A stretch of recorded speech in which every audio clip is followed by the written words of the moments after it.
Sesaat lagi Anda akan menyaksikan acara ini dipersembahkan oleh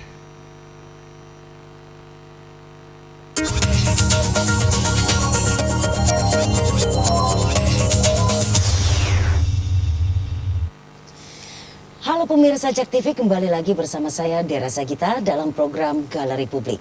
Pemirsa, kali ini kita akan berbincang-bincang mengenai pekerja migran Indonesia, pahlawan devisa dan warga negara VVIP. Tapi sebelum itu saya ingin mengingatkan kepada pemirsa semua untuk selalu menaati protokol kesehatan yang dianjurkan oleh pemerintah. Caranya mudah sekali sebetulnya ya. Hanya tinggal menaati saja 5M, yaitu memakai masker, menjaga jarak, serta menghindari kerumunan, mencuci tangan dengan sabun di air yang mengalir, dan juga mengurangi mobilitas. Agar kita dapat melindungi dan juga mengurangi ya penyebaran virus COVID-19 ini ya. Ayo lindungi diri sendiri dan juga orang-orang yang kita sayangi. Perkuat iman dan perkuat imun agar selalu aman. Amin. Tentunya pemirsa ya, sebagai warga negara Indonesia, kita ini memiliki hak untuk mendapatkan segala jaminan keselamatan dari negara. Apalagi jikalau kita adalah termasuk dalam pekerja migran Indonesia. Nah, sebagai pekerja migran ini tentunya kita juga patut bangga. Kenapa? Karena bisa dibilang ya, para pekerja migran ini adalah pahlawan devisa negara. Nah, saat ini lembaga yang menjamin keselamatan serta kesejahteraan pekerja migran, nah ini telah mengalami beberapa perubahan. Kira-kira apa saja perubahannya? Untuk lebih detailnya kita akan bahas sebentar lagi. Nah, saat ini untuk itu ya, untuk obrolan kita atau perbincangan kita malam hari ini sudah hadir bersama saya. Yang pertama ada Bapak Benny Ramdhani, Kepala BP2MI. Halo, selamat malam ya, Bapak. Selamat malam Mbak. Ya, dan bukan hanya Pak Benny saja, tapi juga ada Bapak Andri Yansah, Kepala Dinas Tenaga Kerja, Transmigrasi dan Energi. Apa kabar Bapak? Baik, alhamdulillah. Alhamdulillah ya. Ya, senang sekali ya kita bisa bertemu dan juga kita membahas nih ya. Ini memang ada 2020 kemarin ada produk ya, undang-undang baru ya, yang mengenai tenaga migran ini, betul ya? Undang-undangnya tahun 2017 ya. 2017, oke. Nah, baik. Terima kasih sekali atas kehadirannya dan saya mau tanya ke Pak Benny dulu ya. Pak Benny, kalau kita bicara dengan dengan nama yang baru ya sekarang ya. Namanya itu kan adalah Badan Perlindungan Pekerja Migran Indonesia, BP2MI. Ini hal yang baru bagi masyarakat. Baru. Iya, karena sebelumnya kita kenal dengan BNP2 TKI, betul. Nah, ini apa bedanya? Mungkin bisa dijelaskan juga kalau kita bicara tentang TKI ya, istilah TKI dengan pekerja migran. Ini juga berubah nih. Kira-kira apa sih Pak bedanya? Yang pasti karena perubahan undang-undang ya 39 2004 secara kelembagaan disebut BNP 2 TKI, Badan Nasional Penempatan dan Pelindungan Tenaga Kerja Indonesia, berubah ke Undang-Undang 18 2017 secara kelembagaan namanya BP2MI, Badan Pelindungan Pekerja Migran Indonesia. Kalau dulu penempatan dan pelindungan, sekarang happy end-nya pada pelindungan, walaupun aspek penempatan tetap menjadi fokus ya negara. Kalau dulu disebut TKI, Tenaga Kerja Indonesia, sekarang PMI, Pekerja Migran Indonesia. Sebetulnya diksi TKI kemudian berubah jadi PMI, ini juga menyesuaikan dengan apa istilah yang digunakan oleh ILO ya, Migrant Worker, sehingga kita menggunakan pekerja migran Indonesia. Nah, perubahan undang-undang ini tentu mengandung konsekuensi sebetulnya. Pertama, tidak hanya perubahan nama lembaga, kemudian istilah TKI berubah jadi PMI, tapi juga hal-hal yang sangat fundamental, prinsipal itu ada di dalamnya. Misalnya dulu ya perlindungan negara itu hanya diberikan pada PMI, sekarang PMI dan keluarganya. PMI dulu dilindungi oleh negara hanya selama bekerja di luar negeri, tapi sekarang sebelum bekerja, selama bekerja, bahkan setelah bekerja. Jadi PMI dan keluarganya. Menyeluruh gitu ya? Menyeluruh, sehingga Pak Jokowi menggunakan jargon perintah kepada saya saat saya dilantik tanggal 15 April 2020 di istana. Beliau menitipkan pesan lindungi PMI dari ujung rambut sampai ujung kaki. Sebetulnya ini pemaknaan ya dari undang-undang yang sangat progresif dan revolusioner, yaitu Undang-Undang 18 2017. Oke. Nah, kalau boleh tahu Pak ya, sampai dari Pak Presiden sendiri ya, ini memberikan apa ya namanya atensi luar biasa gitu ya mengenai hal tersebut. Sebetulnya mengapa sih perlu ada perubahan paradigma pada sektor pekerja migran ini Pak? Nah, kira-kira apa sih masalah mendasarnya itu Pak? Ya, perubahan paradigma, perubahan mindset ini penting ya. Karena dulu ketika dengan istilah TKI, persepsi publik itu kan cenderung negatif ya. TKI sumber masalah, TKI kerja rendahan. Nah, padahal ini cara pandang yang keliru. Tidak hanya destruktif ya. Karena sesungguhnya mereka adalah pahlawan devisa. Bisa dibayangkan setiap tahun sumbangan devisa dalam bentuk remitten yang mereka sumbangkan ke negara kita itu 159,6 triliun. Wow. Ini sumbangan devisa terbesar kedua dari setelah sektor migas loh. Jadi negara ini memiliki dana yang cukup besar, yang uang itu tentu tidak hanya untuk sektor-sektor pembangunan, tapi dinikmati oleh para aparatus negara. Saya menyebutnya di internal BP2MI, ingat loh, gaji bulanan yang dinikmati oleh kita dan anak istri kita di rumah, fasilitas yang kita nikmati semua di kantor, itu bukan uang nenek moyang kita.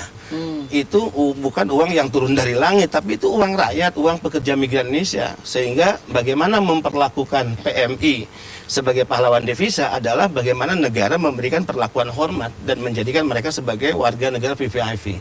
Wow, luar biasa ya. Baik, nah ini kan ternyata ya kalau di paradigma yang baru ini itu melibatkan juga pemerintah daerah, betul? Betul. Nah, dulu tugasnya seolah-olah hanya menjadi kewenangan pusat. Betul. Ya, BP2MI, Kementerian Ketenagakerjaan Republik Indonesia dan Kemlu.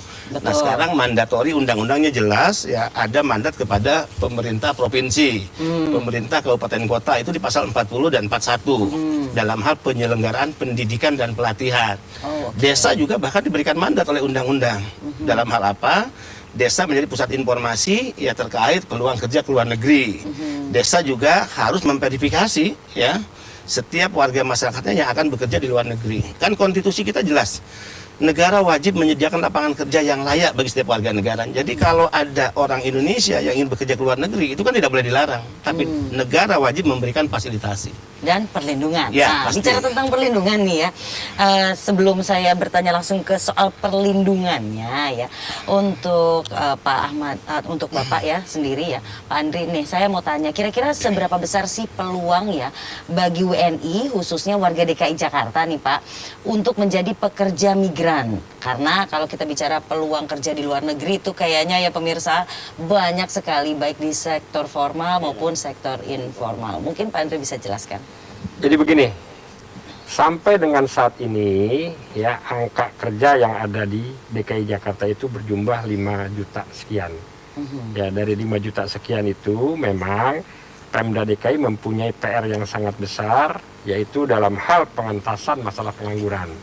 Jumlah pengangguran di DKI Jakarta boleh dibilang yang tertinggi nih dari 34 provinsi, mencapai 10,95% atau setara dengan 572.000 jumlah pengangguran yang ada di DKI Jakarta. Terlebih lagi, ya masa pandemi ini masih berlangsung. Ya, pasti akan ada penambahan.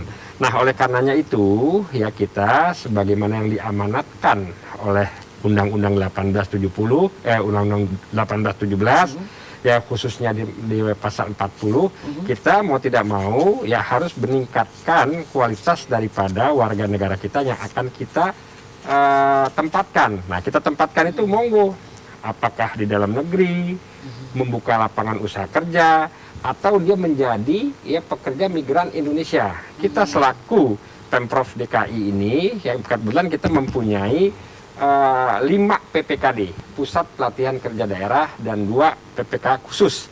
Nah, disinilah ya kita memberikan pemahaman sosialisasi ya apabila ada warga yang ingin menjadi pekerja migran Indonesia, kewajiban kita untuk melakukan pelatihan sehingga kualitas SDM daripada pekerja migran itu tidak kalah dengan pekerja-pekerja yang lain. Masalah peluang, kita memberikan peluang yang seluas-luasnya. Wah, luar biasa ya.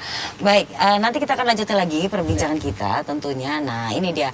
Kalau yang namanya di era digital seperti sekarang gitu ya, informasi dengan mudah bisa kita akses melalui sosial media, melalui internet.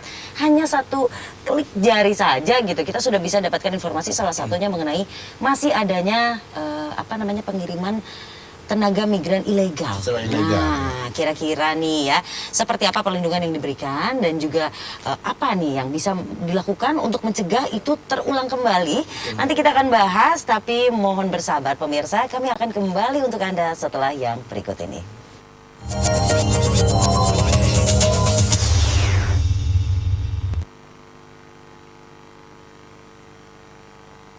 Acara ini dipersembahkan oleh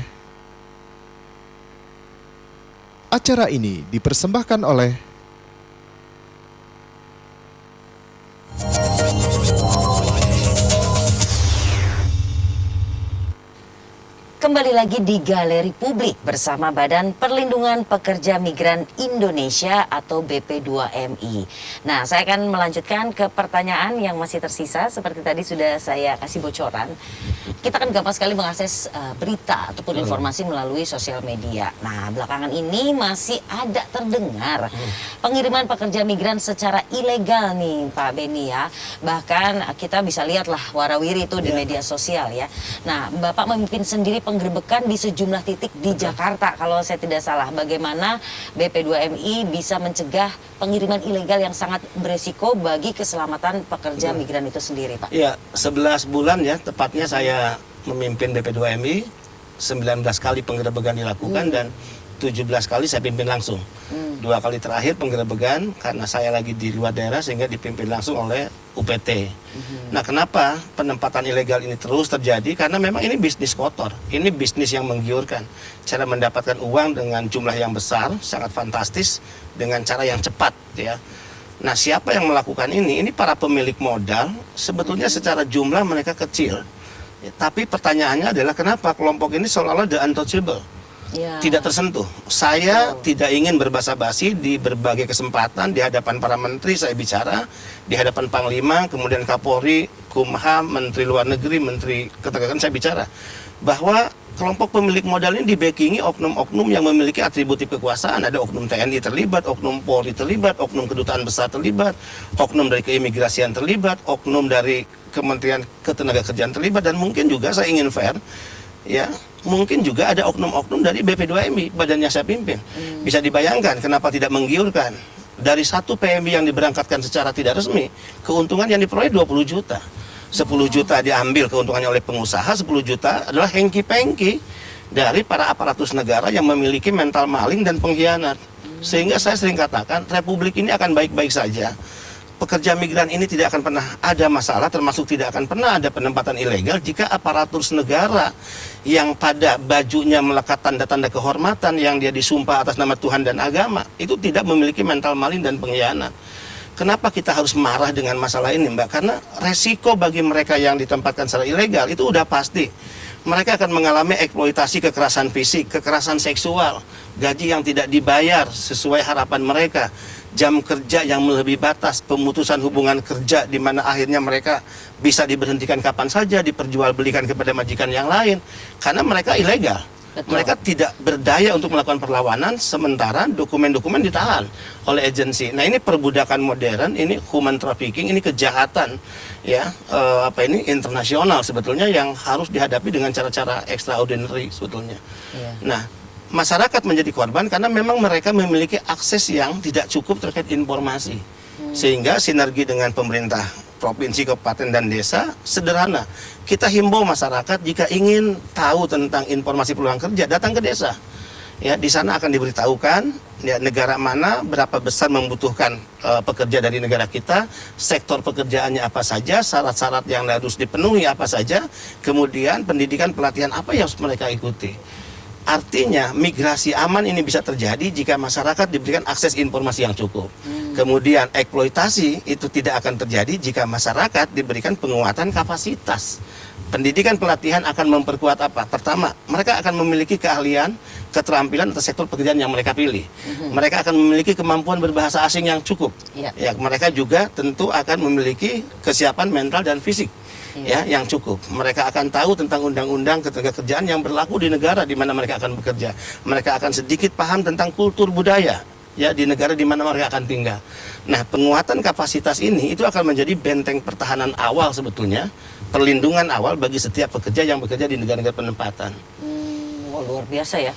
Jadi dipersiapkannya tuh betul-betul ya. Jadi kalau memang masih ada nih yang namanya ilegal, itu mungkin mereka ya dari PMI-nya sendiri memilih untuk jalur tersebut karena nggak pede lah ibaratnya minder saya skillnya bisanya cuman begini aja mungkin begitu padahal selain tergiur ya dengan iming-iming tadi ya dijanjikan pekerjaan baik, kemudian dapat gaji yang menggiurkan, kemudian semua kebutuhan mereka uang untuk uang untuk di penampungan, uang untuk transportasi dari rumah ke penampungan ke negara penempatan, paspor, visa itu kan dihandle semua oleh para calo, oleh para sindikat ini. PMI menganggap itu hadiah, ini sinterklas, ini malaikat, ini dewa penyelamat. Padahal uang itu diakumulasi jadi hutang yang kemudian dibebani, yang akhirnya mereka 8 sampai 10 tahun tidak menerima gaji apa-apa. Ngeri. Mana di negara orang loh, nggak main-main ya. Baik, Pak Andri, saya mau beralih ke Pak Andri ini ya. Nah, kemudian bagaimana langkah-langkah dari Pemprov melalui Dinas Tenaga Kerja, Transmigrasi dan Energi dalam pengawasan serta penegakan hukum terhadap perusahaan penempatan pekerja migran Indonesia atau P3MI ini? Kuncinya memang kita harus bersinergi dan berkolaborasi dengan berbagai macam pihak, khususnya dengan BP2PMI. Ya, di situ juga kami juga bekerja sama dengan unsur wilayah, baik yang ada di kecamatan, kelurahan, ya bahkan RT RW. Ya, kita juga bekerja sama dengan pihak kepolisian. Kan di kecamatan kan ada yang namanya Polsek. Di kelurahan juga ada yang namanya Bimas. Nah, ini kita bersinergi untuk melakukan pengawasan. Apa sih yang harus dikawasi? Yang pertama, ya yang kita curigai titik-titik sebagai penampungan. Memang Jakarta kalau dilihat dari jumlah ya PMI ini tuh sangat kecil, tetapi titik tolak keberangkatan PMI dengan Jakarta itu sangat dekat, sehingga dijadikan basis untuk penampungan. Nah, inilah kita bekerja sama dengan RT RW kelurahan kecamatan setempat untuk ya mengantisipasi ataupun menyampaikan kepada RT RW agar melaporkan ya setiap warga negara ya yang memang identitasnya masih diragukan. Itu yang pertama. Yang kedua, kita juga melakukan pengawasan terhadap tempat-tempat penampungan. Walaupun sekarang sudah tidak boleh, tapi masih ada nih penempatan-penempatan di masih penampungan. Kita lihat ya, masih ada, kita lihat ya, terus kita teliti ya, mulai dari syarat administrasi sampai dengan kelayakan tempatnya. Nah, tapi yang paling penting yaitu kita sekarang tadi juga sudah diresmikan oleh Pak Wagub dan Pak Kepala Badan BP2PMI, yaitu ya informasi melalui PTSP, ya pelayanan satu pintu. Inilah yang sebenarnya ya kita jangan hanya ya mengejar-ngejar terkait masalah pengawasan eksternal. Internalnya kita bagusin juga nih ya. Kita memberikan informasi yang seluas-luasnya, informasi yang sevalid-validnya terkait masalah ya syarat-syarat bagaimana supaya menjadi PMI ya, sehingga ya kualitas dari PMI itu bisa diandalkan. Dengan demikian ya dia akan menjadi ya pengawasan internal terhadap dirinya sendiri. Gue nggak percaya sama dia dah. Kan seperti itu. Kenapa? Karena pemerintah udah menyiapkan semua informasi terkait masalah syarat-syaratnya, keberangkatannya, termasuk juga informasi terkait masalah pendidikan dan pelatihannya. Jadi itulah sebenarnya yang sangat-sangat efektif untuk melakukan pengawasan untuk kalau Pak Beni bilang sikat sindikat. Mantap, luar biasa. Gitu. Iya, betul sekali. Tapi memang pelatihan ini jadi penting sekali ya. Banyak orang tuh begini, saya sih dikasih kerja apa aja deh gitu ya. Yang penting bisa kerja di luar negeri, katanya pulang bawa uang banyak. Karena apa? Nggak punya keahlian. Begitu tadi ada pelatihan dan lain sebagainya itu. Jadi Anda jangan takut, nanti juga akan diajarin, ibaratnya begitu ya. Sedikit tambahan, pelatihan yang kita berikan itu semuanya gratis. Gratis sampai dengan kita melakukan jaminan ya sosialnya. Dari kita daftarkan semua peserta latih ini ke BPJS apabila dia terjadi suatu risiko. Termasuk di dalamnya kita juga sudah menganggarkan untuk sertifikasi uji kompetensi. Sehingga kita diharapkan semua peserta latih hasil dari lulusan PPKD yang ada di DKI Jakarta ya boleh dibilang sudah mumpuni Seperti itu. Luar biasa. Tuh, itu semua gratis pula. Luar biasa. Masih ada lagi yang ingin saya tanyakan, apalagi terkait tadi ya, penggerbekan nih Pak. Ada cerita yang menarik nggak sih? Katanya dari 1917 loh Bapak mengawal sendiri ya Pak ya. Nah oke, nanti Besok kita saya minta ajak. Ya, nanti diajak sama-sama kalau Oh ya, penggerbekan lagi. wah, luar biasa. Oke, nanti kita akan cari tahu nih ya pemirsa, seperti apa sih mungkin ada cerita yang menarik dalam hal tersebut. Tapi tentunya mohon bersabar, kami akan kembali untuk Anda setelah jeda pariwara yang berikut.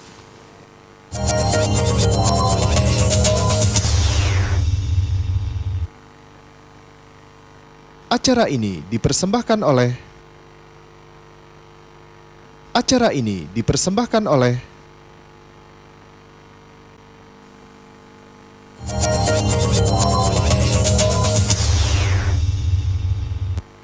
Baik pemirsa, kita masih di Galeri Publik bersama Badan Perlindungan Pekerja Migran Indonesia atau BP2MI. Lanjut lagi, tadi ada pertanyaan yang masih belum terselesaikan. Dari 17 kali yang Bapak langsung dampingi ya penggerbekannya, itu ada ada kejadian yang mungkin berbeda atau sedikit berbeda dari yang lain Pak? Ya menyedihkan ya. Saya bahkan sampai meneteskan air mata. Satu saat saya dikabari ada 18 orang yang melarikan diri dari tempat penampungan. Mereka terlantar, makan pun belum dari pagi sampai malam. Itu sekitar di Muara Angke ya. Saya turun, selamatkan. Kemudian dari upaya penyelamatan itu dia mengatakan di tempat penampungannya masih ada kurang lebih 30 lagi. Kemudian jam 1 malam saya turun lagi dengan tim. Kita temukan apa yang membuat kita hampir menangis ya. Anak-anak muda dijanjikan mimpi-mimpi indah, tapi ditampung di tempat yang sangat tidak layak, kotor, bau ya. Terkamarnya diisi 4-5 orang. Kasur pun tidak ada, kalaupun ada semacam matras itu juga sudah hitam berbau ya. Kemudian air di toilet juga tidak jalan dan sebagainya. Makan juga ya sekedarnya ya. Mereka mengatakan bahkan lebih baik makan waktu di kampung halamannya dengan keluarganya. Kemudian peristiwa terakhir di Basura Apartemen ya, setelah Duren Sawit kita temukan ada 25 para perempuan kaum ibu yang hampir diberangkatkan secara tidak resmi ke Timur Tengah. Laporannya kemudian ada 11 lagi yang disekap di apartemen Basura. Kita datang bergerak sorenya, kemudian mereka memang disekap dari luar, kunci ya, dan kita butuh waktu 1 jam untuk membuka pintu kamar apartemen ya, yang sangat kecil tapi diisi oleh 11 orang, bisa dibayangkan. Banyak. Akhirnya dalam waktu 1 jam kita bongkar, kita rusak pintunya dan kita mampu membuka pintu itu dan semua berhamburan menangis ya. Artinya sangat biadab menurut saya ya. Anak-anak bangsa diperjualbelikan seperti barang, seperti hewan, seperti binatang ya, dan tidak ada naluri manusiawi bagi mereka yang selama ini menikmati bisnis kotor. Dan saya katakan oknum-oknum yang memiliki atribut kekuasaan yang disumpah atas nama Tuhan dan agama, yang setiap gajinya dia menerima gaji dari uang rakyat bukan dari nenek moyangnya, kemudian terlibat dalam kejahatan itu, saya katakan mereka adalah pengkhianat republik, mereka pengkhianat merah putih yang harus jadi common enemy kita bersama. Sehingga ya saya berani ketemu Panglima, ketemu Kapolri.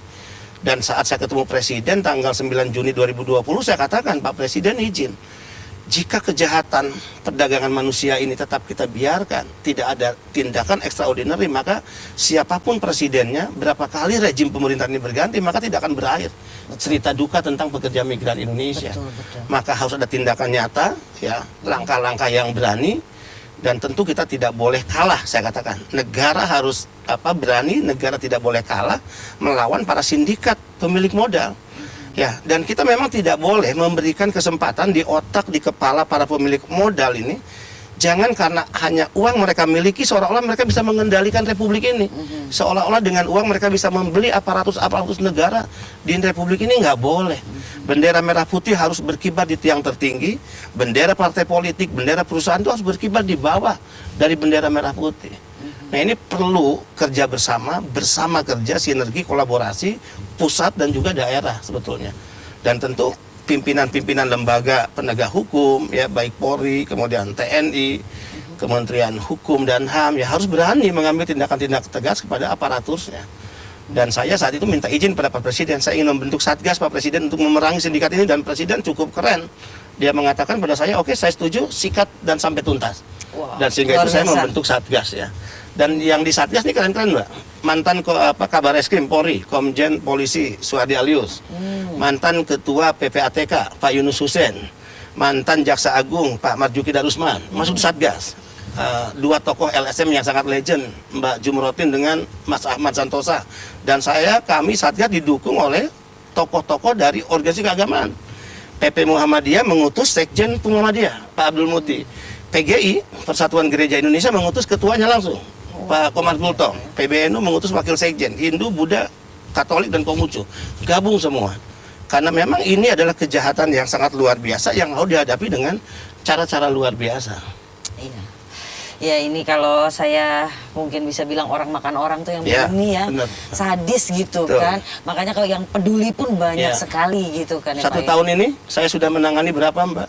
760 jenazah. 1 Januari 2020 hingga 15 Maret 2021. Merinding saya. Kami sudah menangani kepulangan 640 yang sakit.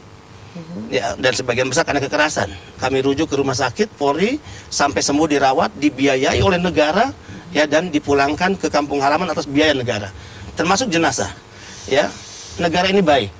Yang resmi maupun yang tidak resmi, legal maupun tidak legal, ketika ada masalah dalam tanggungan negara.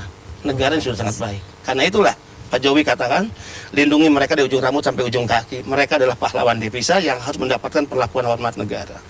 Dan tidak hanya itu loh, tanggal 18 April 2020, Hari Migran Day, kalau Mbak datang ke Bandara Soekarno-Hatta, ya biasa kan kita lihat lounge ya. Lounge itu kan untuk bisnismen, para pejabat tinggi negara, Iya, ya kan, biasanya. sofanya mewah, ya, ruangannya ber-AC. Sekarang ada lounge untuk PMI. Oh iya. Itu bukti perlakuan hormat negara kepada pahlawan devisa. Ada lounge yang tidak kalah dengan lounge milik Garuda, milik BUMN, dan milik swasta. Luar biasa. Dan tidak hanya itu. Apalagi itu, Pak? Sekarang kalau kita turun dari tiba dari luar negeri, masuk pemeriksaan imigrasi, ya kita kan ngantri tuh berdesak-desakan. Kalau penumpang umum, Iya, betul. kecuali paspor biru, pejabat tinggi negara, ofisial diplomatik, Iya. kru pesawat, kaum difabel. Sekarang ada fast track untuk PMI. PMI tidak perlu antri, tidak perlu berdesak-desakan. Itu fast track, special track untuk pekerja migran bisa, pahlawan devisa. Betul-betul VVIP ya kalau VVIP. gini. Bicara soal VVIP Ya. ya kan, bicara tentang perlindungan, bicara Ya. juga tentang fasilitas yang diberikan kepada Ya. PMI sekarang ini ya. Ya. Nah, ini pasti bicara juga tentang anggaran. Nah, ini nih saya mau beralih ke Pak Andri sedikit dulu. Pak, sebagai salah satu titik penting ya dalam sektor pekerja migran nih ya, baik sebagai tempat pelatihan P3MI dan tempat berangkat pekerja migran, kebijakan ini kan akan mempengaruhi APBD dari DKI Jakarta sendiri ya. Bagaimana Pemprov menyiapkan untuk pelaksanaannya itu, Pak? Jadi begini, arahan Pak Gubernur itu sangat jelas ya. Kita memang harus betul-betul memperhatikan masyarakat kaum marginal. Ya, kita angkat derajatnya. Kalau Pak Gubernur selalu mengatakan membesarkan yang kecil tanpa ya mengecilkan yang besar gitu. Nah, dalam arti kata ya, kalau berbicara masalah PMI ataupun ya calon-calon tenaga kerja yang lain, kita memang betul-betul ya sangat fokus dan sangat konsentrasi terhadap hal tersebut terkait masalah penganggaran yang saya katakan tadi ya. Jadi pada saat dia ikut pelatihannya pun kita sudah lakukan ya jaminan sosial keselamatannya. Jadi kalau seumpamanya misalnya pada proses pelatihan dia terjadi resiko, kita sudah cover tuh dengan BPJS tuh. Udah aman aja Sudah ya. aman tuh seperti itu. Dan untuk hal tersebut kita selalu bekerja sama dengan BP 2 PMI, dalam hal ini UPT DKI Jakarta ya, terkait koordinasi penempatan yang ada di daerah di negara-negara tertentu. Kita langsung berkoordinasi juga dengan Kementerian Ketenagakerjaan ya untuk menyusun kurikulum yang pas terhadap negara asal yang memang dibutuhkan. Sehingga ini menjadi suatu link and match-nya. Ya. Ya, jadi pas begitu dia sudah ditempatkan di negara asal, dia sudah langsung melakukan aktivitas. Nah, sekali lagi terkait masalah anggaran, ya terhadap hal tersebut, insya Allah, Pemprov DKI ya tetap akan menganggarkan hal tersebut. Sebenarnya kami di tahun 2019 ya sudah menganggarkan itu untuk dilakukan kegiatan pelatihan dan pendidikan di tahun 2020. Namun karena kemarin ya kita sama-sama ya terjadi pandemi COVID-19 yang menghantam perekonomian tidak hanya di DKI tetapi di Indonesia, sehingga anggarannya terkoreksi. Tadi pun kita sudah sampaikan ya kepada dari Kementerian Ketenagakerjaan untuk menyusun kurikulum termasuk standar anggarannya, sehingga kita ya bisa ya memberikan ataupun memprogramkan perencanaan anggaran untuk pelatihan para calon pekerja migran Indonesia. Jadi prinsipnya ya berpengaruh, ya sangat berpengaruh. Tetapi no problem. Toh ini juga bukan untuk rakyat kita kok, buat keluarga kita kok, dan memang betul-betul harus kita anggarkan untuk itu. Luar biasa. Wah, baik, nanti kita akan lanjutkan lagi ya. Nah, jadi kalau tadi dengar penjelasan Pak Andri ya, bahwa memang betul dari mulai segalanya tuh itu free. Kita berulang-ulang mengingatkan ini gratis semuanya. Jadi kalau ada yang masih minta bayaran harus dipertanyakan siapa itu. Langsung gitu kan? bisa ke PTSP, bisa ke Disnaker atau suku dinas tenaga kerja, transmigrasi dan energi di wilayah masing-masing. Kita tetap akan memberikan informasi yang jelas, valid, lugas terhadap informasi terkait masalah pekerja migran Indonesia. Oke. Kalau zaman dulu mau kerja ke luar negeri, kalau dulu istilahnya jadi TKI gitu ya, harus jual tanah dulu. Nah, sekarang udah enggak. Atau jual harta benda. Tapi sekarang sudah tidak, ada peraturan yang sudah dikeluarkan. Nah, nanti juga akan dijelaskan ya. Betul ya Pak Beni ya? Nah, untuk tahu seperti apa ya, ini yang menjadi dasar dari tadi penjelasan Pak Andri. Nanti kita akan bahas setelah jeda pariwara yang berikut ini.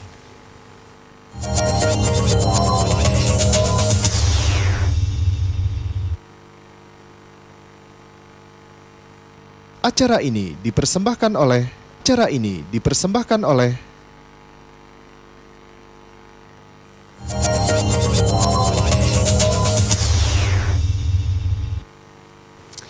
Kita lanjutkan lagi perbincangan kita malam hari ini. Nah, ini adalah bagian yang paling seru kalau menurut saya. Kenapa?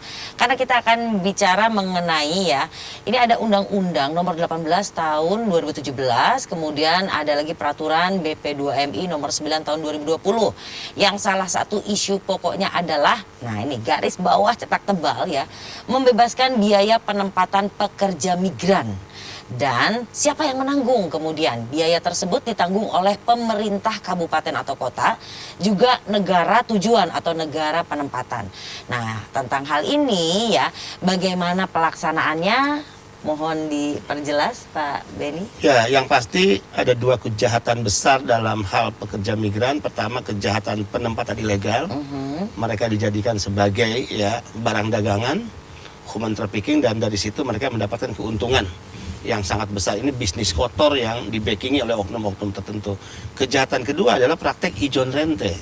Nah, PMI ini kan orang yang hanya memiliki mimpi indah, bisa bekerja ke luar negeri dengan mudah, cepat, mendapatkan gaji, dan karena gaji itu selesai bekerja jadi tabungan, dan tabungan itu kembali ke kampung halaman jadi modal usaha. Minimal dia bisa bertahan hidup dengan keluarganya, minimal generasi penerusnya pendidikannya tidak terputus. Minimal dia bisa beli rumah untuk tempat tinggal, dan seterusnya dan seterusnya. Nah, kalau begitu dari mana dia harus punya biaya untuk mobilisasi dari rumah ke penampungan, ke bandara, kemudian tiket pesawat ke luar negeri? Dia nggak punya uang. Dari mana biaya untuk pengurusan paspor dan visa? Dia tidak punya uang. Dari mana biaya makan minum selama dia di penampungan? Dia tidak punya uang. Itulah yang ya difasilitasi oleh sindikat tertentu yang kemudian dibiayai keseluruhan. Biaya yang harus dibebankan kepada PMI tadi, yang resikonya itu dijadikan hutang dan harus dibayar, dipotong langsung dari gaji selama PMI bekerja. Rata-rata dalam hitungan kami, karena bunganya ya bisa 30-60% dari uang yang dipinjamkan, maka 8-10 bulan PMI tidak mendapatkan gaji. Nah, selama 10 bulan dia bingung, dia harus mengirim kepada keluarganya, kepada anaknya. Ya, kemudian juga dia butuh sedikit pegangan untuk dia hidup di negara penempatan. Akhirnya dia terjebak pada peminjaman kedua, terjebak pada peminjaman ketiga, dan seterusnya. Nah, disinilah kemudian dia terjebak pada praktek ijon dan rente. Sehingga negara saatnya hadir agar mereka tidak terjebak ijon rente. Ijon rente harus diputus mata rantainya, dan perintah undang-undang di pasal 30 jelas tentang pembebasan biaya penempatan, makanya saya keluarkan peraturan badan. Saya tanda tangani tentang pembebasan biaya penempatan. Undang-undang ini kan 3 tahun lalu sebetulnya. Jadi sebelum saya kepala badan harusnya sudah dikeluarkan peraturan badan tentang pembebasan biaya penempatan. Tapi ya karena yang dilawan sindikat dan mafia ini kan tergantung keberanian sebetulnya. Betul. Nah, saya sih nggak ada takutnya ngelawan mereka. Wow, luar biasa Saya ya. bahkan pernah guyon dengan seorang anggota polisi. Saya tanya, Mas, ada nggak di negara ini punya undang-undang yang saya punya bisa pegang pistol, saya isi peluru penuh pistol itu, dan setiap saya lakukan penggerebekan, saya tembak semua peluru di kepala para bandit-bandit dan mafia itu. Tapi undang-undangnya kan nggak ada, nggak boleh ya. Nggak boleh. Nah, artinya ini kejahatan yang sangat luar biasa, sehingga peraturan badan ini membebaskan biaya penempatan. Siapa yang dibebaskan? Karena fiskal kita belum memadai. Kita baru membebaskan 10 sektor pekerjaan. Mereka yang rentan eksploitasi. Ya. Siapa mereka? Pengasuh bayi, pengasuh lansia, ya, kemudian pekerja rumah tangga, pekerja di kebun, di ladang, ya, supir keluarga, mereka yang bekerja sebagai ABK di laut lepas misalnya. Itu dulu. Ya. Karena negara ya tentu memiliki kekurangan fiskal yang tidak memadai ya. Dan itu pun kita baru cover untuk 2 komponen biaya dari 14, yaitu biaya pendidikan pelatihan dan sertifikasi kompetensi. Ya kurang lebih 8 juta. Nah, ini kembali kepada siapa yang harus menanggulangi? Ya pemerintah daerah. Kalau mandat pasal 4041, penyelenggaraan pendidikan pelatihan untuk CPMI dalam rangka penguatan kapasitas agar mereka disebut PMI yang tampil profesional, memenuhi kompetensi, maka Pemda. Tapi kita punya skema kedua, jika Pemda ya dalam ketersediaan anggaran tidak memadai, ini juga dimaklumi. Tidak semua daerah sama loh posisi Betul. fiskal mereka. Betul. Maka saya sudah ya menyiapkan skema bantuan lunak ya dari Bank Negara melalui pinjaman KUR. Di mana pinjaman itu per PMI 25 juta yang itu bisa dicicil. Artinya tinggal bagaimana kita ya linkage nanti antara Pemda dengan BNI yang difasilitasi mediasi oleh BP2MI, dan BNI udah oke, nggak ada masalah. Nah itu juga bentuk kehadiran negara agar ketika BNI yang meminjamkan uang untuk kebutuhan-kebutuhan PMI, maka mata rantai sindikat ijon ente selesai dengan sendirinya. Itu dia ya. Jadi jelas beda. Kalau yang itu dia ngasih janji-janji kosong gitu ya. Istilahnya ditalangin dulu sama Talangin kita dulu. gitu. Tapi beda jalurnya ya Ya. kan. Nah, untuk bisa mendapatkan apa namanya tuh link yang benar. Betul. Soalnya sama-sama gratis. Jadi yang gratis yang mana nih? Yang resmi. Mungkin Pak Andre bisa kasih tahu nih kalau untuk daerah itu adanya di mana yang tadi disebut PTSP ya. Iya, PTSP-nya itu di mananya nih? Apakah lewat desa, kelurahan atau gimana? Jadi gini, kalau untuk PTSP di kita ya dari kelurahan, kecamatan, wali kota maupun provinsi. Namun layanan untuk PB2 PMI sampai saat ini baru di tingkat provinsi yang ada di mall pelayanan terpadu. Nah, di situ kita sudah siapkan. Nah, mungkin saya juga tadi ingin sedikit melanjutkan apa yang disampaikan oleh Pak Beni. Ya memang lembaga keuangan yang ada di Indonesia, ya apakah itu keuangan masuk dalam BUMN maupun BUMD, dia memang harus mau mengcover itu. Kenapa? Logikanya jangan sangat sederhana saja. Ya, itu oknum-oknum aja udah berani cover. Iya. Ya gitu aja. Masa kita ya yang punya alat negara, ya yang punya segala macam apa, masa nggak berani? Nggak usah khawatir. Ya, apalagi nanti ya keberangkatan si PMI-nya situ betul-betul sudah termonitor, nggak bakal kemana, dan nggak bisa kembaliin, pasti kembaliin. Ya, jadi nggak usah takut. Jadi kalau seumpamanya ada bank yang menolak itu sangat bodoh saya rasa, ya kan? Kenapa? Karena ini apa nasabah yang potensial. Betul. Kalau dia tidak mau Sudah menerima terukur. itu, sudah terukur dan sudah Betul teruji. sekali. Jadi istilah kata, ya oknum-oknum saja sampai bisa cari dia ke desa-desa sampai keberangkatan, sampai ke penempatan, sampai keberangkatan lagi, dia berani membiayain. Masa kita negara gitu kan, ya tidak bisa menjamin seperti itu. Nah ini juga merupakan salah satu upaya dari atau ikhtiar dari pemerintah ya dalam memutus mata rantai peredaran PMI ilegal. Nah kalau untuk DKI sih memang apa yang saat dikatakan oleh Pak Beni betul ya, kalau kita memang kebetulan memang jumlah dari PMI-nya juga tidak terlalu Banyak ya, Pak? banyak. Dibandingkan Kebetulan daerah kita lain juga maksudnya ya? mampu kalau untuk mewujudkan ataupun mengimplementasikan amanah daripada undang-undang itu, kita nggak terlalu sulit seperti itu. 1.000 ya. Iya, gitu. Yang paling banyak itu mana, Pak? Pasti kantong 5 besar itu Jawa Barat, ya. Oke. 5 tahun terakhir ada 263.000. Kantong kedua itu Jawa Timur, kantong ketiga Jawa Tengah, kantong keempat Lampung, kantong ketiga NTB, dan Jakarta itu di luar 10 besar penempatan. Ya. Luar biasa ya, tapi kalau begitu mudah-mudahan ya ini tayangannya bisa sampai juga Ya. ke daerah-daerah yang disebutkan dan Amin. informasinya juga bisa sampai. Selanjutnya ya tadi informasi dari Pak Andri, walaupun beliau dari Pemprov DKI Jakarta gitu ya, tapi tetap Anda bisa untuk mendapatkan informasi di daerah atau di provinsi Anda masing-masing ya tadi Dan melalui akan kita layani sebaik-baiknya. Ya. Tuh, seperti itu ya. Oke, nah ini dia. Kalau bicara tentang kompleksitas sektor pekerja migran ya, nah ini ada juga yang namanya resistensi terhadap peraturan yang sudah dikeluarkan. Nanti kita akan bahas ya. Nah, tentunya pemirsa di rumah resistensi seperti apa sih ya kan? Kita akan cari tahu tapi setelah jeda yang berikut ini.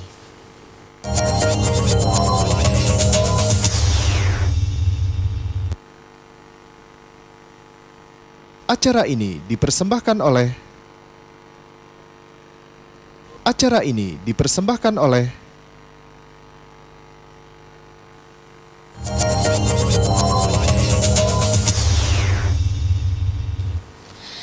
Baik, nah kan kalau kita bicara tentang resistensi terhadap peraturan yang ada, segitu udah dikasih gampang, mudah gitu ya.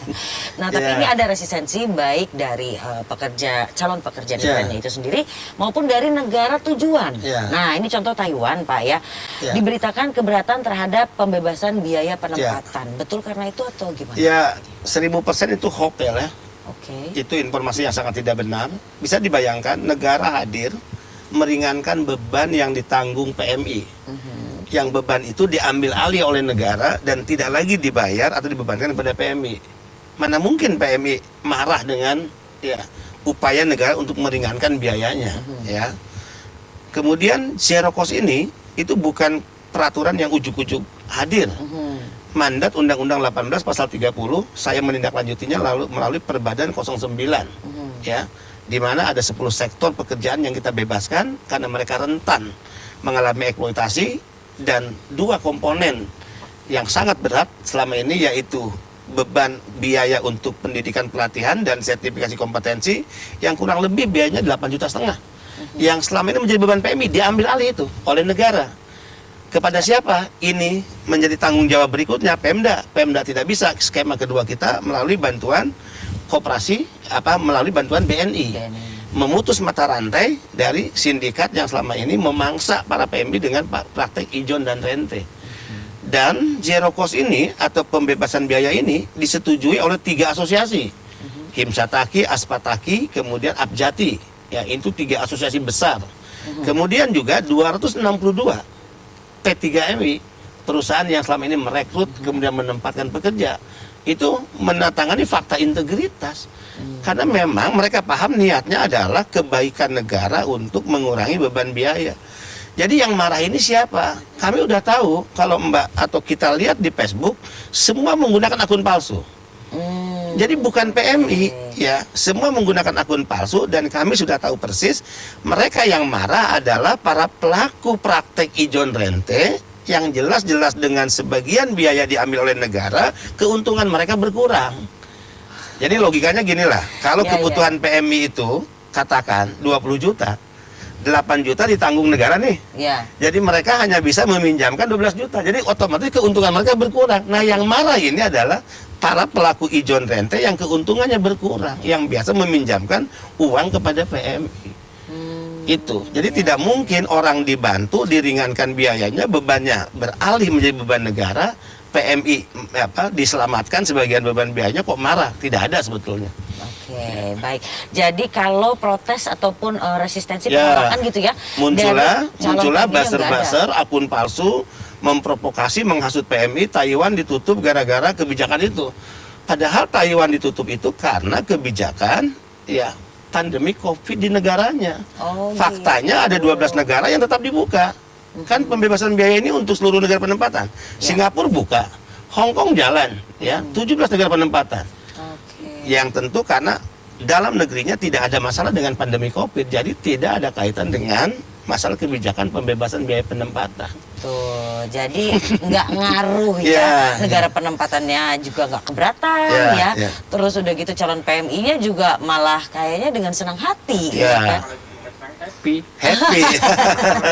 Betul-betul saya setuju Pak. Nah kemudian kalau kita bicara lagi nih, saya Nah, sekarang bahkan bukan hanya 8 juta. Kalau tadi 8 juta biaya pendidikan pelatihan dan sertifikasi kompetensi, saya sudah bicara dengan BNI. KUR itu akan dipinjamkan sebesar 25 juta untuk PMI. Jadi Anda tidak perlu minjam ke rentenir lagi, praktik John Rente, Iya, gunakan bank negara dengan bunga yang memang ideal, ya kan? Betul. Daripada uang ini diambil oleh rentenir ke bank dengan bunga 6%, kalau KUR kan 6% Pak Adis, dipinjamkan ke PMI 30 sampai 60%. Itulah yang akhirnya 8 sampai 10 bulan PMI nggak nerima gaji. Oh gitu. Nah, yang marah tuh mereka. Jadi yang dipinjamkan itu berbunga juga maksudnya? Berbunga. Oh, kirain cuma ditalangin doang. Enggak ya Iya, Pak ya? betul. Waduh, ngeri juga nih ya kalau seperti ini. Nah, kemudian kalau bicara tentang pembebasan biaya penempatan ini ya kan, ini warga DKI ya, ataupun perusahaan penempatan itu ada yang apa namanya, terpengaruh nggak sih? Misalnya mengurungkan niatnya kah? Atau mungkin agak keberatan kah? Atau seperti apa Pak Andre? Yang tadi disampaikan oleh Pak Kepala Badan bahwa ya memang dalam setiap kebijakan, di mana kebijakan itu berpengaruh terhadap pendapatan sesuatu oknum atau sindikat, pasti banyak perlawanan gitu. Kalau terkait ya banyak yang marah itu udah pastilah gitu kan, biasanya didapat ini sekarang udah nggak ada kan begitu. Nah, terkait masalah PMI yang ada di kita sendiri, kalau saya sih dari awal saya katakan tadi bahwa saya akan fokus ya dengan pasal 40 ya Undang-Undang 18 tahun 2017.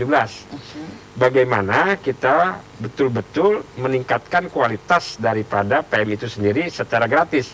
Sehingga kalau dia lebih tahu, lebih banyak, dia juga nanti juga akan mengcover dirinya dia sendiri. Itu yang paling penting gitu loh. Sehingga yang tadinya yang bilang, Pak ada penolakan, dia lihat nggak mungkin lah, dia akan mencari informasi yang valid. Seperti kenapa? Karena dia sudah pintar, karena dia sudah kualitasnya sudah bagus. Itu aja. Kalau saya lebih fokus terhadap saya terkait masalah ya memang ke depan mau tidak mau ya karena kita kan melindungi masyarakat yang lebih luas. Mau tidak mau nanti akhirnya perusahaan-perusahaan penempatan boleh dibilang mau tidak mau ya memang ya tersingkir dengan sendirinya. Seperti itu. Karena nanti si PMI itu tidak perlu lagi ya butuh penempatan, dia cukup ya penempatan di rumahnya saja masing-masing. Kenapa? Karena dia ya kualitasnya itu, keterampilannya itu sudah diisi dengan baik dengan hadirnya pemerintah seperti itu. Nanti pada saat dipanggil jalan berangkat gitu. Jadi kalau menurut saya lebih fokus terhadap ya pasal 40 Undang-Undang 18 tahun 2017. Jadi penyelenggaraan pendidikan dan pelatihan. Kalau kita sudah pintar, kalau kita sudah kualitas sudah bagus, dengan sendirinya ya PMI juga tidak akan mudah gampang terpengaruh, itu saja. Iya, jadi PMI siap kerja. Iya. Ya, itu dia ya. Tapi luar biasa loh ini. Memang betul, intinya itu pada saat orang percaya diri karena dia bisa melakukan sesuatu dan kompeten. Itu kan pasti dia nggak mudah dirayu ya kan, ibaratnya begitu ya. Tinggal sedikit lagi, wah ini obrolannya masih seru sebetulnya. Saya masih ingin berbincang lebih banyak, tapi karena keterbatasan waktu mungkin ada yang ingin disampaikan dulu Pak Beni sebelum berpisah kepada para pemirsa. Kami ingin yakinkan kepada calon pekerja migran Indonesia, pemerintah terus bekerja, pemerintah akan tetap memberikan fasilitasi segala bentuk kemudahan dengan segala perlakuan hormat kepada para pekerja migran sebagai pahlawan devisa, pejuang keluarga, dan konstitusi negara kita tegas strict ya bahwa negara wajib menyediakan pekerjaan yang layak bagi setiap warga negaranya. Jadi jika rakyat memiliki mimpi untuk mendapatkan pekerjaan bahkan harus ke luar negeri, jangan takut dan jangan khawatir, negara tidak akan menghalangi dan bahkan negara akan memberikan fasilitasi sehingga migrasi aman ya dengan modal tadi ya keahlian tertentu di bidang pekerjaan yang mereka pilih, kemampuan berbahasa asing, kesiapan fisik dan mental, proses dari pendidikan dan pelatihan itu sebetulnya menjadi benteng awal pertahanan mereka untuk menghindari segala bentuk eksploitasi. Baik. Oke, dan pokoknya Pak jangan lagi percaya sama Ijon ya Pak. Ya. Oke, langsung saja Anda datang ke tempat yang benar gitu Ya. ya, kan pemerintah sudah mendukung. Ya. Pak Andri terima kasih banyak. Terima kasih banyak. Pak Benny juga Mbak. terima kasih Terima kasih, banyak atas Jack TV. penjelasannya Ya. ya. Dan itu dia pemirsa perbincangan kita pada malam hari ini. Mudah-mudahan bisa memperkaya wawasan Anda dan juga mudah-mudahan Anda bisa sampaikan kepada orang-orang yang memang membutuhkan informasi ini. Kita lanjutkan lagi informasinya agar sekarang PMI benar-benar aman mendapatkan dukungan dan fasilitasi dari negara. Amin. Akhirnya kita sampai di penghujung acara dan saya Dera Sagita undur pamit. Terima kasih atas perhatian Anda. Wassalamualaikum warahmatullahi wabarakatuh.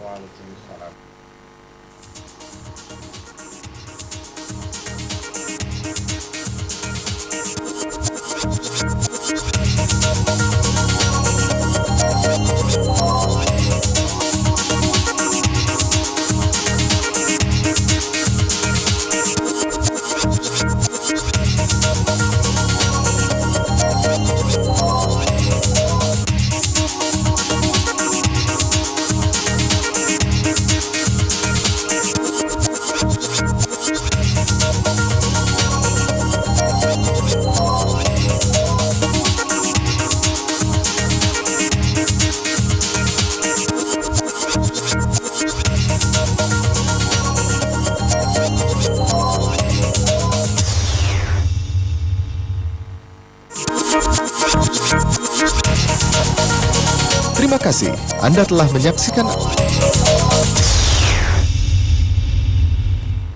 acara ini dipersembahkan oleh